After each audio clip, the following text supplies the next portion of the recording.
نبی علیہ السلام کی زوجہ محترمہ محبوبہ محبوب رب العالمین محبوبہ کائنات صدیق باپ کی صدیقہ بیٹی حضرت ام المؤمنین حضرت عائشہ صدیقہ رضی اللہ تعالیٰ عنہا آپ فرماتی ہیں ان سے کسی نے سرکار کے وصال کے بعد پوچھا، یہ سوال کیا کہ نبی علیہ السلام کے اخلاق کریمانہ کیسے تھے؟ آپ فرماتے ہیں کانا خلقہ القرآن، آنے والے کیا تم نے قرآن نہیں پڑھا؟ قرآن سارے کا سارا میرے نبی کے اخلاق کریمانہ کو ہی بیان فرمانے والا ہے۔ جب قرآن سرکار کے اخلاق کریمانہ کو بیان کرنے والا ہے، آج ہر ایرا گہرا نتھو کھیرا اٹھ کے یہ کہتا ہے کہ میں نبی کی طرح ہوں۔ ارے نادان، تو نبی کی طرح ہو ہی نہیں سکتا، تو سرکار کس راستے سے گزر گئے ہیں، بلکہ سرکار کی جو سواری کی جو اس کا پیشاب ہے اس پیشاب کی طرح بھی نہیں ہے، یہ سرکار کی سواری کچھ الفاظ ہے۔ آقا کونین صلی اللہ علیہ وسلم کی حرم کے فرما رہی ہے، آنے والے کیا تم نے قرآن نہیں پڑھا؟ اگر قرآن پڑھا ہے تو پھر سمجھ کے قرآن سارے کا سارا میرے اور آپ کے الفاظ آقا کے جو اخلاق ہیں انہیں کو بیان فرمانے والا ہے۔ وقت مختصر ہے، میں ایک بات کر کے بات سمیٹتا ہوں۔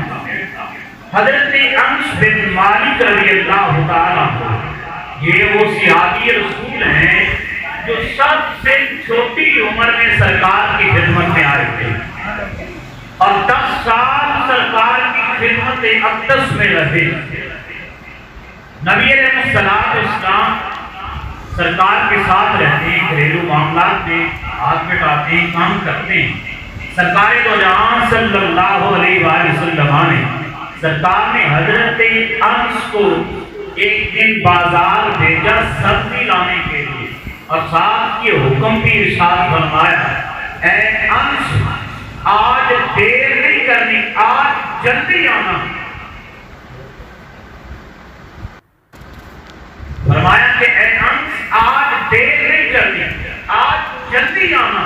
حضرت انس رضی اللہ تعالیٰ تھے نہ بچے، اب گئے راستے میں پہنچے، دیکھا بچے کھیل رہے، ان کے ساتھ کھیلنا شروع کر دیتے ہیں اور بھول جاتے ہیں کہ میں کس کام کے لیے آیا تھا۔ جب یاد آتا ہے کہ سرکار نے آج کہا تھا کہ سبزی لانی ہے تو جلدی جانا ہے۔ اب حضرت انس رضی اللہ تعالیٰ ادھر یہ سوچ رہے ہیں، اتنی دیر میں سرکار وہاں پہنچ جاتے ہیں۔ حضرت انس رضی اللہ تعالیٰ عنہ کی سرکار دو جہاں صلی اللہ تعالیٰ علیہ وسلم پر نظر پڑتی ہے۔ جب یہ نظر پڑی تو خیال کیا کہ اب خیر نہیں، اتنا سوچا، اتنی دیر میں حضرت انس کے سوچتے سوچتے ناقہ کونین صلی اللہ علیہ وسلم پیچھے سے آتے ہیں اور آگے حضرت انس کے دونوں کان پکڑتے ہیں اور فرماتے ہیں، ایا الحسنین، او دو کانوں والے، مجھے بتائیے یارو کیا کسی کے 3 کان بھی ہوتے ہیں؟ جس طرح حضرت انس کے کان ہیں، ہر بندے کے 2 ہی ہوتے ہیں، تو سرکار نے اسی طرح جو بات جس طرح تھی سرکار نے اسی طرح بیان فرمائی، او دو کانوں والے۔ آج ہمارا حال یہ ہے کہ ہم جب کسی کے بارے میں بات کرتے ہیں تو اگر اس کے کوئی اعضاء جسم کا کوئی حصہ ٹھیک نہیں ہے تو ہم اسے بھی بگاڑ کے لیتے ہیں، اس کا نام نہ کریں گے۔ لیکن سرکار جب کسی کو پکارتے، جس طرح بات ہوتی، جس طرح معاملہ ہوتا، سرکار اسی طرح بلاتے تھے۔ حضرت انس نے جب یہ بات سنی اب فوراً خیال کیا کہ اب خیر ہے، سرکار نے اتنے لفظ بول دیے اور ساتھ ہی مسکراتے ہیں کہ سرکار نے کیا شعر بنایا ہے، کیا بات کی ہے۔ حضرت انس نے جب یہ بات دیکھی کہ اب خیر ہے، اب سنبھل گئے، اور یہ سرکار کے اخلاق کریمانہ ہیں، سرکار مزاح بھی فرماتے تو جس طرح بات ہوتی اسی طرح کرتے، بات کو الٹ نہیں کرتے، نہ الٹ کر کے مزاح فرماتے، بلکہ جس طرح بات ہوتی اسی طرح کرتے۔ اسی لیے میرے امام نے کہا تھا نا کہ جن کے تبسم سے روتے ہوئے ہنس پڑے اس تبسم کی عادت پہ لاکھوں سلام۔ اور پھر ایک بات ہم اور لیتے ہیں، اسی پر گفتگو کا اختتام کرتے ہیں، موضوع تو بڑا لمبا چوڑا ہے۔ آقا کونین صلی اللہ علیہ وآلہ وسلم کی بارگاہ میں ایک بڑھیا آتی ہے، عرض کرتی یا رسول اللہ صلی اللہ علیہ وآلہ وسلم، میں نے آپ کا کلمہ پڑھا ہے، ساری زندگی پھر میں نے اسی میں گزاری ہے، تو کیا ہم جنت جائیں گے یا نہیں جائیں گے؟ اب سرکار نے فرمایا اماں جی بڑھیاں جنت سے کوئی نہیں جائیں۔ سرکار نے کیا کہا؟ قبرستان میں سے آ گیا میں اور بولو زندہ دی بستی ہے کہ مردیاں لیے؟ جب بول رہے ہیں سرکار نے کیا کہا کہ بوڑھوں نے جنت میں نہیں جانا۔ اگر پنجابی کی سمجھ نہیں آتی اردو دی ہوں گی۔ سرکار نے کیا فرمایا؟ انہوں نے کیا فرمایا؟ یعنی بات کس طرح ہے سرکار نے اسی طرح بیان فرمایا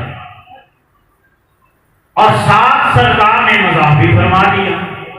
اب مائی صاحبہ جو تھی انہیں سمجھ نہیں آئی کہ بات ہے کیا۔ سرکار نے کہا اماں جی بوڑھوں نے جنت میں نہیں جانا۔ اب مائی صاحبہ نے جب یہ بات سنی تو پھر وہ تھوڑا روتی ہیں، گرہ اتاری سرکار نے جب دیکھی تو سرکار نے فرمایا پریشان ہونے کی بات کوئی نہیں ہے، جب جنت میں جائیں گے تو سبھی جوان ہوں گے، کیا مرد کیا بوڑھے کیا بچے، جب جنت میں جائیں گے تو سبھی کے سبھی جمع ہوں گے۔ اور اسی لیے وہ مائی صاحبہ کے رونے پر ہی اعلیٰ حضرت کا شعر اس پر بھی فٹ آتا ہے کہ جن کے تبسم سے روتے ہوئے ہنس پڑے اس تبسم کی عادت پہ لاکھوں سلام۔ واخر دعوانا الحمدللہ رب العالمین۔